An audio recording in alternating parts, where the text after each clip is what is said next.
여러분 한 21일 동안 계속해서 설교 말씀을 해왔기 때문에 목이 대단히 가랬습니다.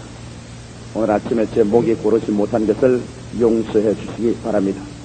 오늘은 저는 여러분과 함께 영원한 기쁨이란 제목으로 요한복음 16장 20절로 24절에 있는 말씀을 가지고 은혜를 나누고자 합니다. 현대 세계를 사는 사람들은 누구를 불구하고 염려와 근심이 우리의 마음에 가장 무서운 원수라는 것을 잘 압니다. 우리는 어제 갑자기 종합경제시책 발표를 듣고 난 다음 모든 소시민 중산층 사람들의 가슴 속에 찬물을 끼얹는 단 염려와 근심의 충격을 받았었습니다. 달러가 갑자기 환율 변동이 되고 전기, 수도, 모든 일반적인 생필수품이 상승하는 바람에 우리는 마치 크게 철수로 얻어맞은 것 같은 충격을 느끼고 어떻게 이 춥고 험악한 겨울을 살아갈 수 있을까 하는 염려와 근심이 우리의 마음속에 충격적으로 다가옴을 피할 수가 없습니다. 말세가 될수록 온 세계는 점점 더 무서운 염려와 근심의 소용돌이 속에 떨어질 것이라고 주님께서 예언하셨습니다. 사람들은 심지어 바다의 파도 소리만 들어도 그 간담이 녹을 것이라고 성경은 말하고 있는 것입니다. 이와 같은 염려와 근심은 마음의 통일을 깨뜨리고 정신의 분열을 가져오는 것입니다. 염려와 근심이라는 헬라 원어 자체가 메림나우라고 말합니다. 메림나우라는 말은 루스라는 마음이라는 말과 메리소라는 싸게 뿌린다는 말 두 단어로 이루어진 말입니다. 그래서 염려라는 말은 바로 마음을 짜게 해버리죠. 정신적인 통일을 짜겐다. 인격을 분열시킨다. 이와 같은 말이 바로 염려와 근심이란 말인 것입니다. 오늘날 급변하는 세계 속에서 인간 생활은 염려와 근심을 이겨내지 못하고 그 결과로 무서운 속도로 정신적인 불안 노이로제, 정신병 등이 격정해가고 그와 같은 인간이 만드는 가정과 사회와 국가는 평화를 갖지 못하고 분열되고 분쟁하고 싸우는 것은 당연한 일인 것입니다. 이것을 해결하려고 염려와 근심에 묶인 마음에 병든 심령을 치료하려고 인간적은 여러 가지 애를 써도 그것을 치료하지 못하고 있습니다. 요사이 정신병이 매일같이 늘어가고 정신병 학자나 정신분석학자들이 여러 가지 일을 하고 애를 써보았지만은 그러나 인간 개인과 가정의 파탄을 몰아오는 이와 같은 정신분열증 현상, 정신적인 노이로제 현상을 우리는 해결하지 못하고 있는 것입니다. 이것을 해결하자면 근본적으로 염려와 근심을 치료해내지 않으면 안 됩니다. 오늘날 사람들은 염려와 근심을 치료하기 위해서 일시적으로 술을 마셔서 알코올로서 그 심령을 마비시킵니다. 혹은 젊은 청년들이 아편을 마시고 마리주아나를 핍습니다. 또 다른 사람들은 세상의 쾌락에 취해서 일시적으로 이것을 없애보려는 호도책을 씁니다. 그러나 영구한 대책은 생겨나지를 않습니다. 염려와 근심의 문제를 해결하는 근본적인 해답을 갖지 못한 이상 여러분의 생활 속에는 결단코 행복은 다가올 수 없습니다. 분열된 인격을 가지고 분열된 마음을 가지고 여러분 우리 마음속에 행복과 기쁨이 다가올 것이라고 아무 사람도 주장할 수 없습니다. 더구나 예수 믿는 교인들이 마음과 정신에 있어서의 분열이 이루어지면 그런 확실한 신념과 믿음에 도착할 수 없습니다. 야고보서는 말하기를 마치 바람에 불려 요동하는 바다 물결같이 두 마음을 품은 사람은 무엇을 구하여 하나님께 응답받을 것을 생각지도 말라고 말하셨습니다. 이렇기 때문에 우리 믿지 않는 사회는 정신건강을 위해서, 믿는 사회는 위대한 믿음의 능력과 힘을 개발하여 우리의 운명을 창조하기 위해서 우리의 인격적인 통일, 마음의 통일, 마음의 평화, 염려와 근심을 이기는 위력을 반드시 알아야만 되겠습니다. 성경 잠언서 17장 22절에 보면 마음의 즐거움은 양약이라도 심령의 근심은 뼈로 마르게 하느니라고 했고, 잠언서 18장 14절에는 사람의 심령은 그 병을 이기려니와 심령이 상하면 그것을 누가 일으키겠냐고 말했습니다. 벌써 수천 년 전에 하나님의 성령께서는 마음의 기쁨을 가지고 있으면 이것이 귀한 양약이 된다. 그러나 근심이 오면 뼈가 썩어난다고 말했습니다. 또 마음에 기쁨이 있고 신념만 있으면 그 여러 가지 육신의 병과 가정과 생활 환경의 병을 능히 이길 수 있다고 말하셨습니다. 그러나 마음이 상하면 이를 일으킬 자는 아무도 없다고 성경은 말하고 있는 것입니다. 마음의 즐거움, 심령의 기쁨만이 인격의 통일을 가져오고 희망을 불어넣어주며 내일을 향한 전진의 원동력이 되어주는 것입니다. 이렇기 때문에 기쁨을 상실한 개인이나 가정, 사회는 좌절된 사회요, 희망을 잃어버린 사회요, 전진의 원동력을 상실한 개인과 사회가 되는 것입니다. 그러면 오늘 이 시간에 우리는 어디에서 이와 같은 기쁨을 얻을 수 있으며 이 영원한 기쁨을 가지고 인생을 승리한 우리는 성서적인 사건을 알아보고 난 다음 우리 스스로도 기쁨의 샘을 발견하여 이 험악한 세대를 헤쳐나갈 수 있는 힘을 얻어야만 되겠습니다. 먼저 우리는 역경은 기쁨의 체험으로 극복된다는 것을 알아야만 됩니다. 사람의 생활이 아무리 역경이 다가오고 시련이 다가오고 고통이 다가와도 내 마음속에 위대한 기쁨의 체험을 하고 나면은 그 기쁨의 체험은 끝없는 샘솟는 힘이 되어서 그 역경을 이기고 나가는 새로운 능력을 나타내 준다는 것입니다. 여러분 히브리서 12장 2절에 보면 예수 그리스도에 대한 위대한 말씀이 기록되어 있습니다. 저는 옛날에 이 성경 구절을 읽을 때 이것이 무슨 의미를 말하는지 자세히 몰랐었습니다. 그러나 오늘날에 왔어야 정말 하나님 성령께서 그리스도에 대한 그 평론을 올바르게 했다는 것을 알았었습니다. 예수께서 어떻게 십자가를 걸머졌다고 생각하십니까, 여러분? 죽도 살도 못해서 할 수 없이 걸머졌다고 생각합니까? 그렇지 않으면 이무와 사명감 때문에 걸머졌다고 생각합니까? 우리는 평범하게 그렇게 생각할 수 있습니다. 예수님께서 힘이 없어 잡혀 십자가에 죽었다든지, 혹은 그는 하나님의 아들로서 인류를 구원하겠다는 사명의식 때문에 십자가를 걸머졌다든지, 인류를 사랑하는 뜨거운 마음 때문에 십자가를 걸머졌다고 우리는 말합니다. 그러나 하나님의 거룩한 말씀은 그보다 더 차원 높고 더 깊게 예수 그리스도가 십자가를 걸머질 수 있는 원동력을 여기에 보여주고 있는 것입니다. 분명히 히브리서 12장 2절에는 저는 그 앞에 있는 즐거움을 위하여 십자가를 참으사 부끄러움을 개의치 아니하시리니 하나님의 보좌 우편에 앉았으리라고 말했습니다.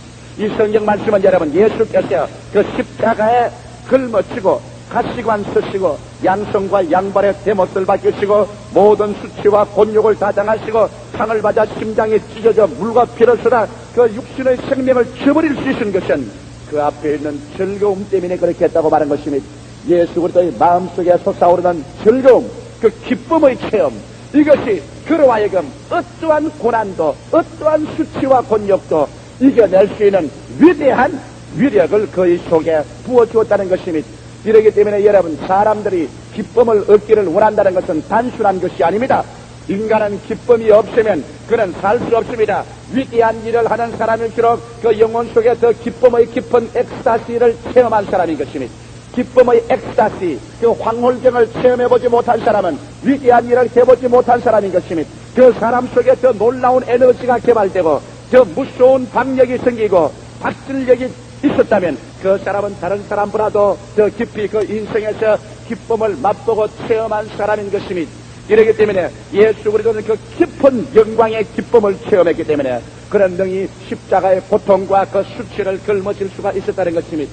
평범한 예로서 여러분 한 가정에 살아도 한 주부가 비록 생활이 어렵고 연탄이 떨어지고 쌀이 모자라고 어린아이들에게 수업료를 못 주고 어려울지라도 그가 그 남편에게 사랑을 받고 있다고 생각하고 자기야말로 세상에서 가장 행복한 여자라고 생각하고 그 마음속에 스스로 삶에 대한 기쁨을 느낄 수가 있으면 그 부인은 어떠한 역경에도 그 가정사를 해결해 나갈 수 있는 위력과 힘이 생기고 필요하다는 남편과 함께 소매를 걷어 제끼고 시장터에 나가서 동창생들의 손가락질을 받으며 흉을 얻어먹어도 개의치 아니하고 거리에서 장사도 하고 노동도 할 수 있는 용기와 힘이 생기는 것입니다.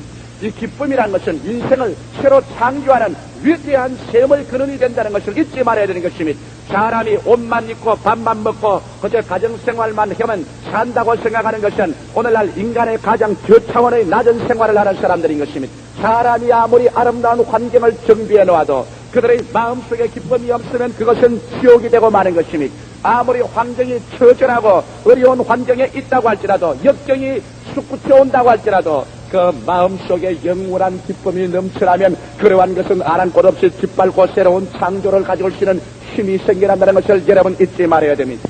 그러면 예수께서는 어떻게 하여 이와 같은 영원한 기쁨을 체험할 수가 있느냐는 것입니다. 우리 하나님께서는 사람들에게 위대한 일을 시키기 전에 먼저 가장 깊은 기쁨을 체험하게 하는 것입니다. 기쁨을 체험하게 하지 않고서 하나님께서는 역경을 걸머지게 하지를 않습니다. 세상의 수고 전에 먼저 즐거움과 기쁨을 하나님께서는 우리의 영혼 속에 체험하게 하는 것입니다. 예수님께서 저 예루살렘을 향해서 십자가를 걸머지기 위하여 한 발짝 두 발짝 걸어갈 때 있었습니다. 그도 사람이요 하나님이지만 인간의 몸을 썼기 때문에 그 마음의 처절함과 고통과 괴로움과 번뇌는 말할 수가 없었을 것입니다. 그러나 십자가를 걸머지기 전에 하나님은 가장 절정의 기쁨을 예수 그리스도에게 허락해 준 것입니다. 이것이 바로 마가복음 9장 2절로 4절에 있는 변화산상의 체험인 것입니다. 한 번은 예수께서 베드로와 야고보와 요한을 데리시고 높은 산 위에 올라가셨습니다. 세 제자를 두고서 주님께서 그 가운데 서서 기도하는데 갑자기 하늘의 보좌가 열리고 그곳에서 하나님의 찬란한 광채가 그 산 위에 쏟아졌습니다. 어찌나 그 찬란한 광채가 생명으로 충만했던지 육신을 쓰고 있는 베드로와 야고보와 요한은 그 죽은 자같이 무색하게 되어버리고 말한 것입니다. 그 순간에 예수 그리스도의 모습이 변화되기 시작한 것입니다. 그 얼굴은 변하여 찬란한 태양같이 빛나기 시작한 것입니다.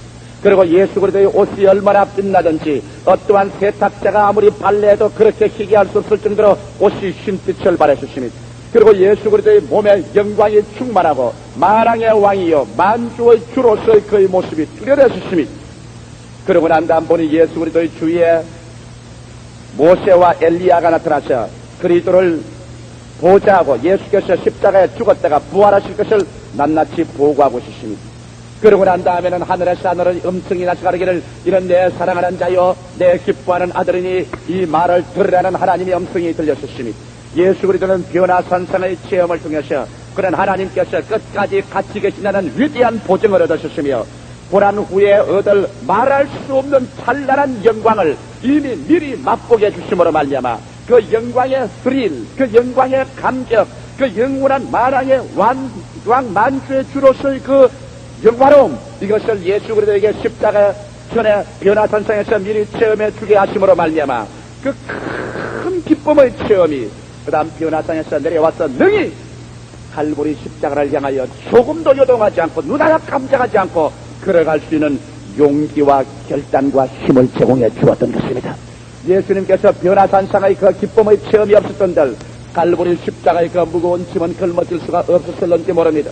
그러나 하나님께서는 이 무서운 십자가를 걸머져야 될 것을 알기 때문에 그것을 걸머질 원동력인 위대한 기쁨을 하나님이 허락해 준 것입니다. 우리는 예수 그리스도의 제자의 생애를 한번 살펴볼까요? 예수 그리스도의 제자들이 3년 반여 동안 예수를 따라다니다가 그리스도께서 그들을 버려두고 고아와 같이 내동댕이 치고 주님 십자가에 죽어서 부활 승천해버리고 말한 것입니다.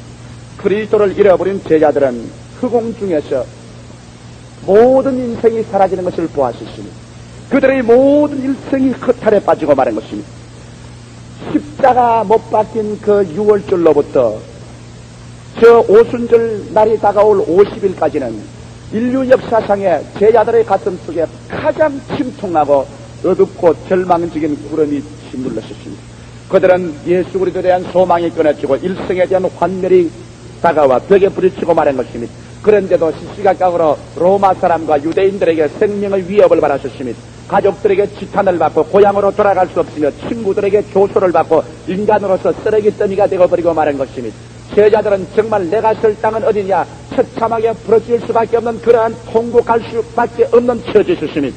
이럴 때 그들이 예루살렘 마가 요한의 다락방에 모여서 한 열흘 동안 열심히 기도할 때 갑자기 오순절 날을 맞이하게 된 것입니다. 갑자기 하늘에서 큰 바람 같은 소리가 나더니 그들 온 집에 그 바람 소리가 가득하고 불의서같이 갈라지는 큰 불덩어리가 천정에 떨어지더니 이것이 120조각이 나서 각 사람 머리 위에 교와 같이 임하여 있더니 모든 사람들이 갑자기 성령의 충만함을 받게 된 것입니다. 바로 성령 충만의 그 놀라운 엑스타시를 체험하게 된 것입니다. 성령이 그들에게 임하자마자 그들의 어두운 곳의 빛이 절망의 소망이 고아와 같이 된 심령에 하나님께서 우리와 같이 계시는 임재하심이 그리스도는 죽었다고 생각하는데 살아계신 그리스도가 성령으로 말미암아 그들을 휩싸자마자 그들의 마음속에 다가온 기쁨은 이루 말로 형용할 수가 없었습니다.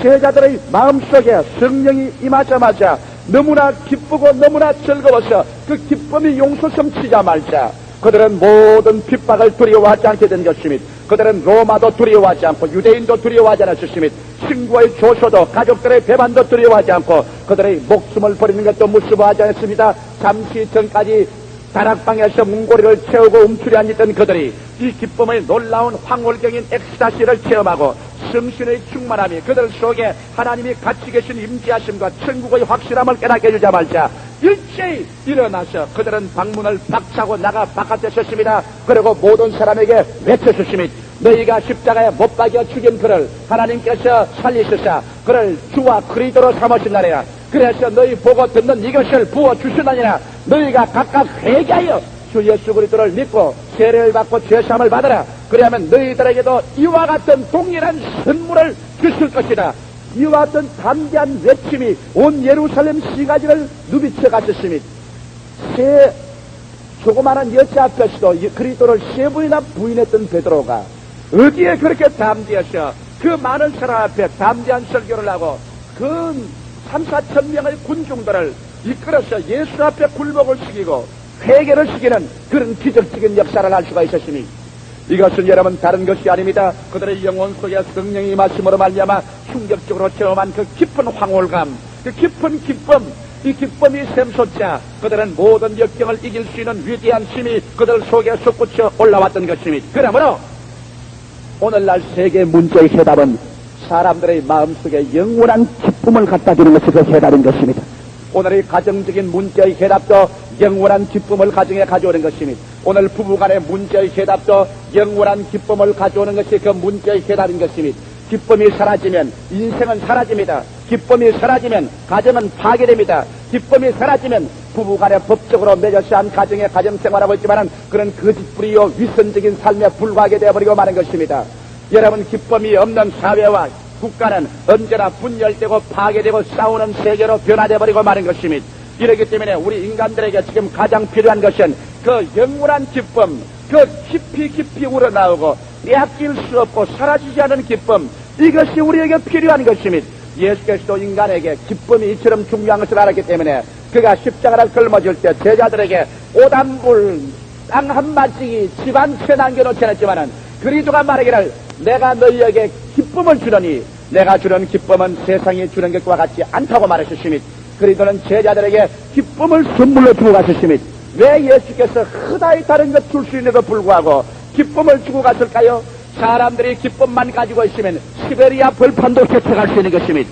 사람이 기쁨만 가지고 있으면 저 간도 땅 건너가서 만주 땅도 개척할 수 있는 것입니다. 사람이 기쁨만 있으면 어떠한 환경도 창조로 변화시킬 수 있는 위력을 나타낼 수가 있는 것입니다. 이러기 때문에 그리스도는 인간의 그 근원적인 원동력을 알았으므로 내가 너희에게 기쁨을 주노니 내가 주는 기쁨은 세상에 주는 것과 같지 않다고 말하신 것입니다. 그러면 우리 세상의 기쁨을 한번 알아볼까요? 오늘 세상 사람들이 노력하고 발부동 치는 것은 세상의 삶의 기쁨을 얻기 위한 것입니다. 세상에는 밥 먹는 기쁨도 있습니다. 옷을 차려입는 기쁨도 있어요. 그리고 또한 가정을 이루는 기쁨도 있지요. 사업에 성공해서 모든 것이 사람들에게 추앙을 받는 기쁨도 있지요. 세상에는 여러 가지 기쁨이 있습니다. 그러나 세상의 기쁨은 영원하지 못하다는 이것이 큰 결점인 것입니다. 세상의 기쁨이란 마치 살얼음 같아서 잠시 기뻐졌는가 하고서 그게 취했다가 보면은 그 얼음은 깨어지고 깊은 수렁텅이 속에 발이 빠지는 것을 발견하는 것입니다. 요번에 제가 월남을 돌아서 홍콩에 있는 동안에 홍콩의 영자신문에서 본 영국 정치가의 고백을 보았습니다. 전년에 저명한 영국의 정치가였던 사람이 은퇴하고 난 다음 그가 신문 기자와 인터뷰에서 그런 이런 고백을 한 것이 홍콩의 영자신문에 나와 있는 것입니다. 영국의 지도자들은 술과 여자에 취해 있다. 그와 같이 말하셨습니다. 그들은 끝없이 술을 마셔서 술에 임백했지 않았으면 너무나 여자를 좋아해서 정신을 못 차리고 있다. 그리고 그는 고백하게 말하기를 그러지 않고야 누가 정치가의 일을 할 수 있겠는가? 대영 제국의 나라를 이끌어 나가기 위해서 그들이 시시각각으로 당하는 정신적인 압력, 경제적인 압력, 정치적인 압력, 사회적인 압력이 너무나 심하기 때문에 그들에게 잠시 동안의 엑스타시, 황홀경이나 기쁨을 얻지 못하면은 도저히 이것을 견뎌내지 못한다. 그리고 그들이 어디에서 이 엑스타시를 얻을 것이냐? 술이 아니면 여자다. 그와 같이 그는 공원연히 말했습니다. 그리고 그런 결과로 말하기를 그렇기 때문에 영국의 정치가의 말로가 좋지 않다. 왜냐하면 정치가에서 은퇴하고 나면 그런 가정 파탄을 선물로 받거나 그렇지만 알코올 중독자로서의 그 여생을 보내게 된다. 나는 너무나 술을 좋아했다. 나는 술을 마시지 않고는 도저히 내 직무를 할 수가 없었다. 그러나 은퇴하고 난 다음 나는 어찌한지 정상적인 생활로 돌아오게 하려고 술을 마시지 않고도 기쁨을 얻으려고 몸부림치고 있다. 그와 같은 증거를, 간증을 그 홍콩에 있는 영자신문에 발표한 것을 보았습니다. 이것이 여러분 오늘날 세상 사람들이 가는 길인 것입니다. 세상 사람들은 그 엑스타시가 없이는 못 삽니다. 그 지치고 피곤하고 억압된 사회 속에서 무언지 모르게 마음의 돌출구를 얻고 일시적인 황홀감을 얻고 기쁨을 얻어야 다시 내일 일어나서 사업을 하고 생활을 하고 투쟁할 힘을 얻는데 그것을 어디에 얻겠는가? 그것을 얻기 위해서 그들은 술을 찾아가고 여자를 찾아가고 그래서 세상에서 잠시 동안 그것을 취했는가 하면 개똥벌레처럼 반짝하다 사라지고 말고 그 뒤에 다가오는 것은 가정적인 파탄과 심령적인 갈등과 정신분열, 그 다음 육체적인 술중독 이러한 것으로 말미암아 오랜 고생과 괴로움을 겪게 되는 것입니다. 이러기 때문에 세상적인 여러분 기쁨은 없는 것은 아닙니다. 세상적인 죄악에도 쾌락이 있습니다. 그러나 그 쾌락은 잠시 잠깐이요. 마치 바닷물을 마신 사람이 소금기를 마시면 점점 더 목이 말라지는 것처럼 더 마셔야 되고 더 먹어야 되고 더 취해야 되고 이런 가운데서 인간의 고뇌가 있고 괴로움이 있고 몸부림이 있는 것입니다. 여러분 유명한 노벨 문학상을 탔던 어네스트 헤밍웨이가 왜 죽었겠습니까? 그는 문학으로서 빛난 금자탑을 쌓았습니다. 그는 돈을 많이 벌었습니다. 그 책은 인쇄치를 많이 받았습니다. 그는 또 노벨 문학상까지 탔습니다. 그러나 사냥충으로 그의 코를 쏘아서 그는 죽기 전에 그가 남긴 하나의 유서 속에 나는 마치 전류의 흐름이 다 그치고 필라멘트가 끊어진 텅 빈 전구처럼 외롭다고 말한 것입니다. 그에게 외로움, 그 모든 명예와 금전과 영광을 다 가지고도 그 가슴에 기쁨을 얻지 못한 그 텅 빈 전구처럼 외로운 그 외로움이 그로 하여금 이 세상에 도저히 살아갈 수 있는 힘을 주지를 못했습니다. 이 기쁨을 상실하면 아무런 명예와 지위와 권세도 그 사람을 살아갈 수 있게 하는 원동력이 되지는 못하는 것입니다. 이렇기 때문에 예수 그리스도께서는 성경 말씀 가운데 전도서 2장을 통해서 여러분 한 사람을 세워 이 세상의 모든 부귀와 영화를 다 주어서 그 사람이 그곳에서 기쁨을 얻을 수 있는가 하나의 시험적 재료로 사용한 적이 있습니다. 이가 바로 이스라엘의 위대한 왕이었던 솔로몬이었습니다. 솔로몬은 온 세상에서 태어난 사람 중에 가장 지혜를 많이 얻고 그 다음 그의 능력으로 인간이 누릴 수 있는 부귀와 영화를 다 누렸습니다. 그래서 솔로몬 말하기를 자기를 위해서 토목사업을 일으켰습니다. 집을 짓고 포도원을 짓고 동산을 만들고 과원을 지으며 연못을 파고 노비는 사기도 하고 집에서 나기도 하여 자기의 전대에 있는 모든 사람보다 영화롭게 하고 그런 부귀가 충만하여 소를 기르고 양떼를 많게 하고 온 도에 금과 은과 보배를 다 갖다가 자기 창고에 채웠다고 말했습니다. 그리고는 그는 활락을 위해서 노래하는 남녀들을 많이 갖다 놓고 아름다운 노래를 하게 하고 인생이 좋아하는 처와 첩을 수없이 많이 주었다고 말했습니다. 그러고 난 다음 그는 자기의 일생을 바라보고 전도서 2장 11절에 이렇게 고백했습니다. 그 후에 본즉 내 손으로 한 모든 일과 수고한 모든 수고가 다 헛되도다 바람을 잡으려는 것이며 헤아려서 무익한 것이로다. 그래서 그는 전도서 처음 출발부터 결론을 말했습니다. 헛되고 헛되며 또 헛되고 헛되며 모든 것이 헛되도다. 헤아려 사람의 수고가 무슨 유익이 있는가. 처절한 절망을 부러진 것입니다. 희락 극해여 애정다로다.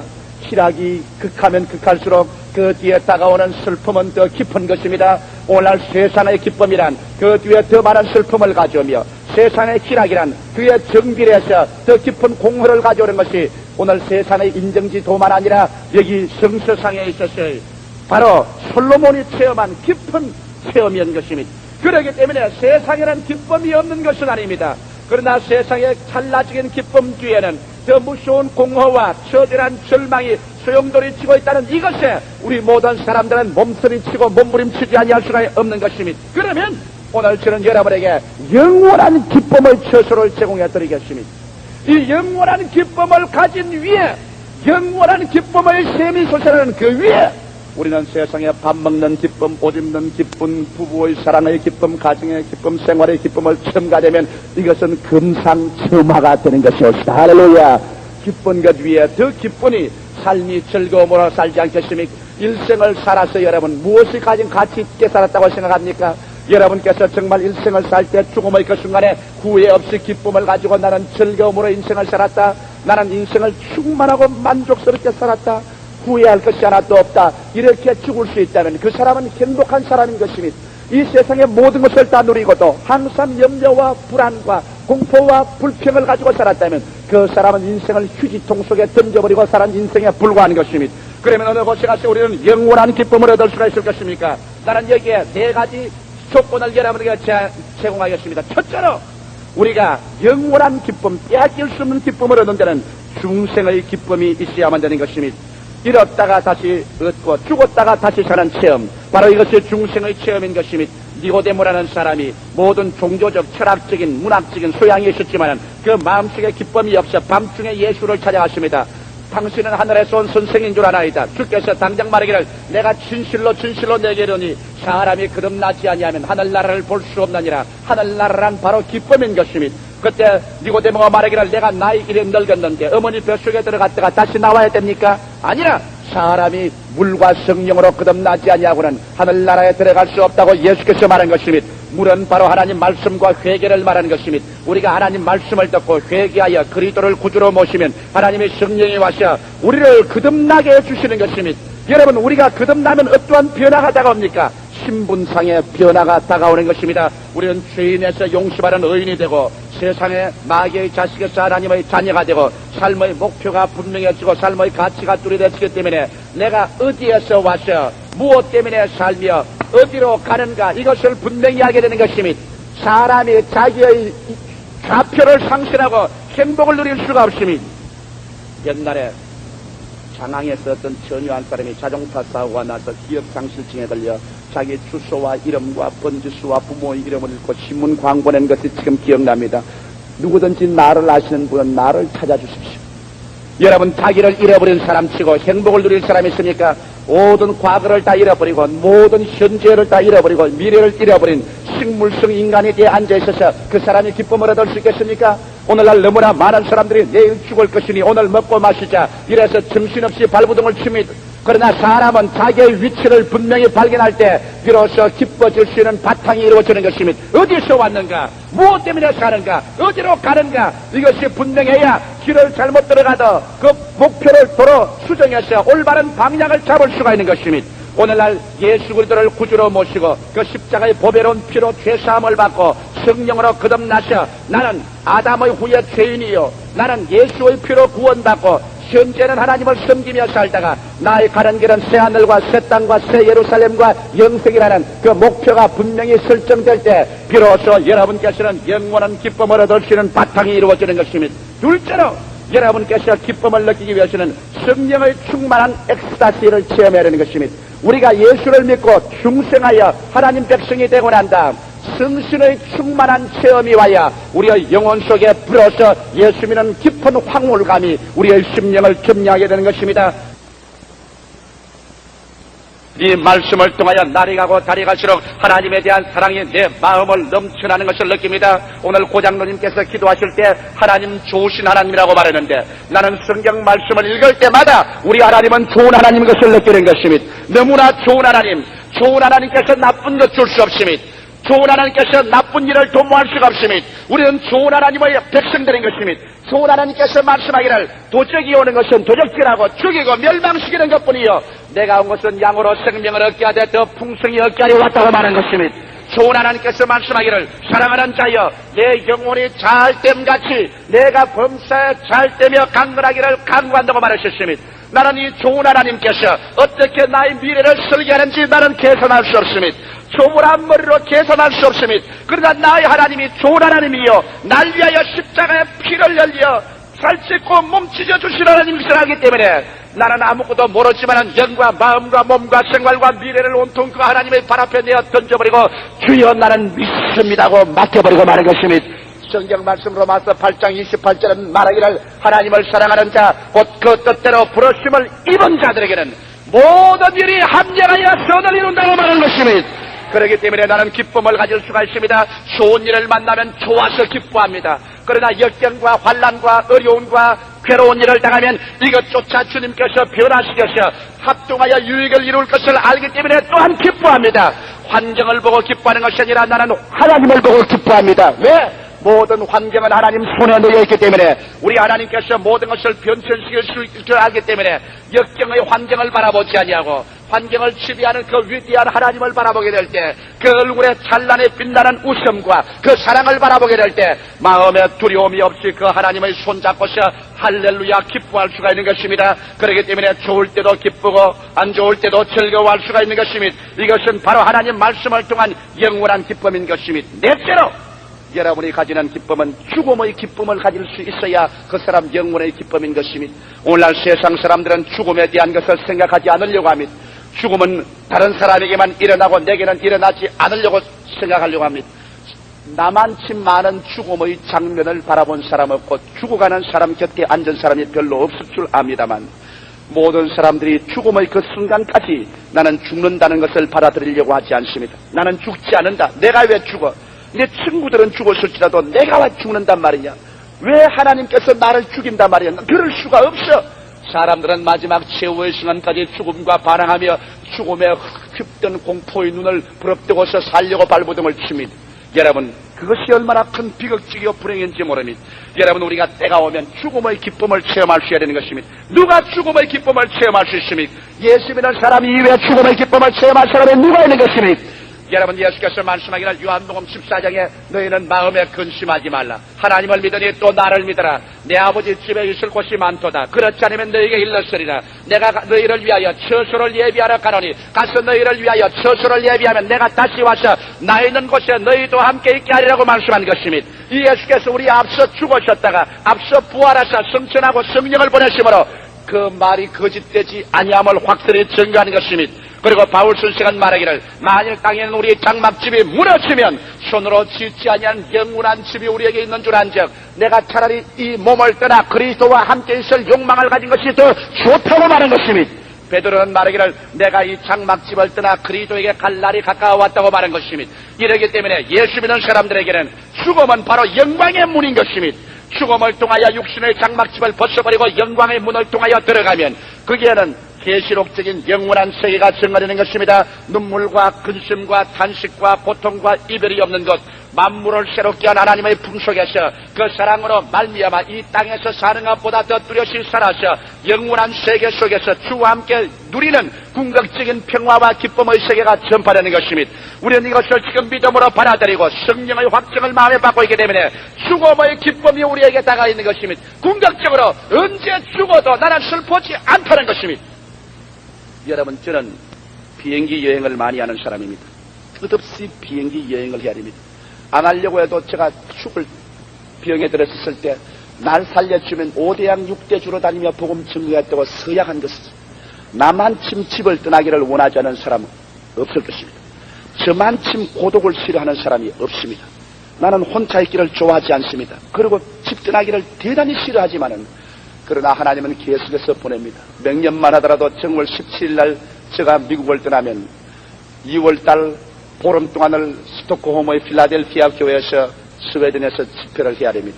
홍콩을 통해서 오면 3월 말에 가서는 또다시 영국 런던의 로이al 알버트 홀에서 영국 대영 제국 부활절 기념 예배를 거기서 인도해야 됩니다.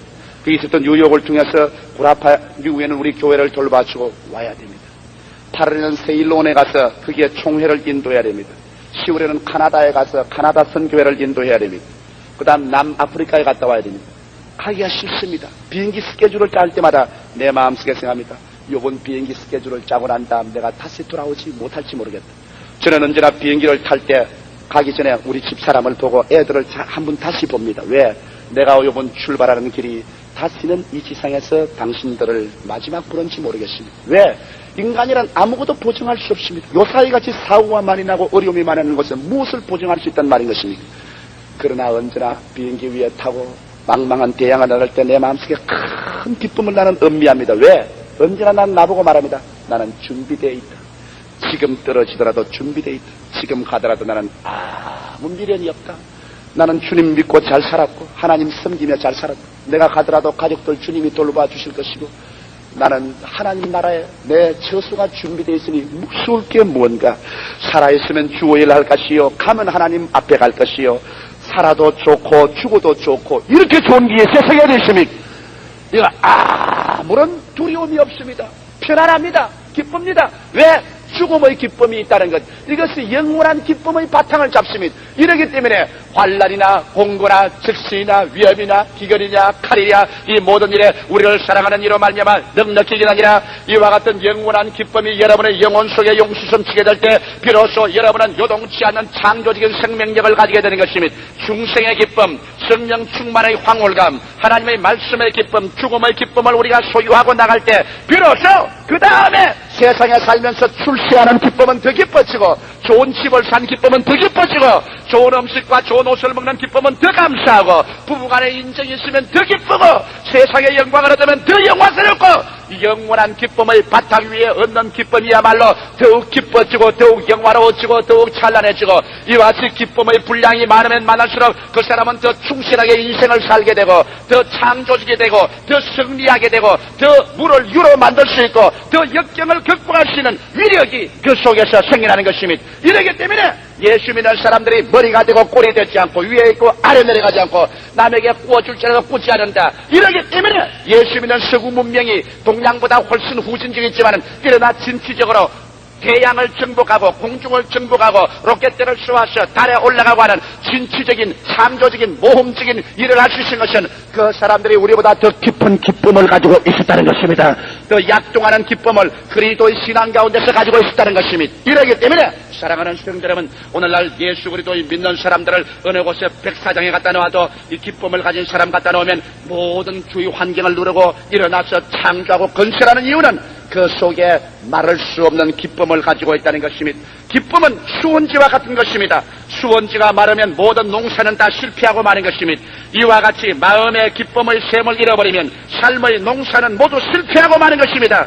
세상의 모든 샘은 터진 샘물뿐입니다. 기쁨의 물을 담아놓지를 못합니다.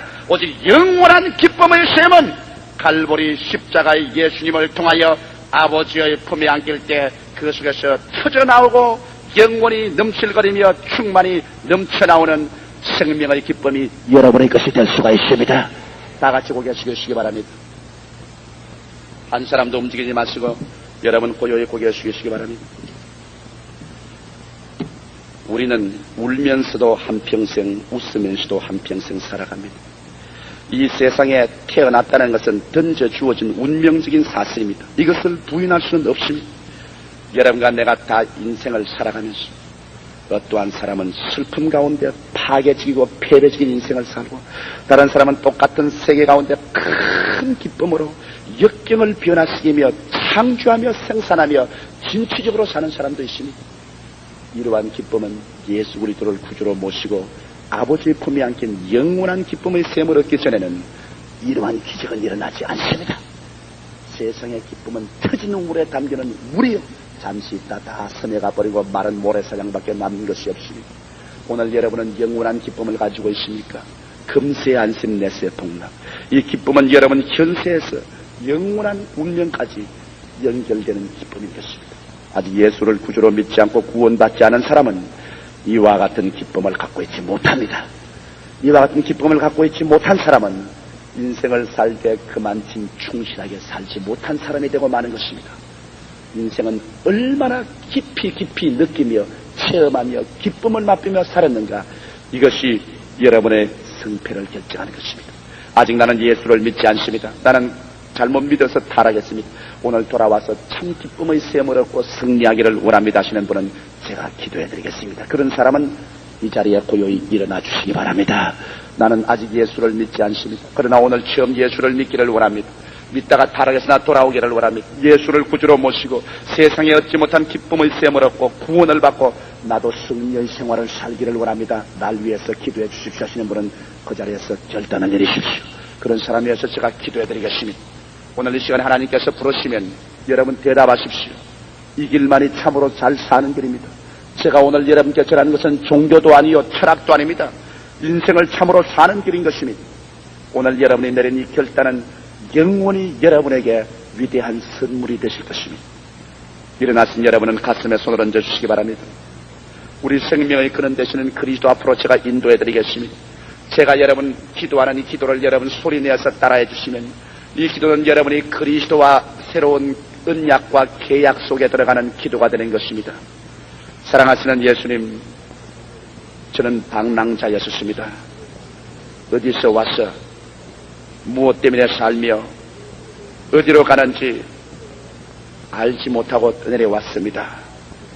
오늘 하나님께서 저를 불러주시니 감사합니다. 빈손든 이대로 못난 이대로 주님 앞에 나왔습니다. 예수 그리스도를 구주로 모셔드립니다. 십자가에 흘리신 보혈로 저 일생을 씻어주시옵소서. 예수님, 제 구주가 되어 주시옵소서. 오늘 이 시간부터 예수님을 믿습니다. 그리고 아버지께 나아갑니다. 저를 구원해 주시니 감사합니다. 오늘 이 시간부터 영원한 기쁨을 소유하고 나가게 하옵소서. 예수님 이름으로 기도합니다. 아멘. 제가 기도해 드리겠습니다. 아버지 보시옵소서. 여기 방랑하던 당신의 자녀들이 하나님의 부르심을 받고 이 자리에 서서 주님을 구주로 모셔드리고 아버지를 찾아 나왔사오니 영원하신 아버지여 보좌에서 생수의 강둑을 열어 제게 주시옵소서.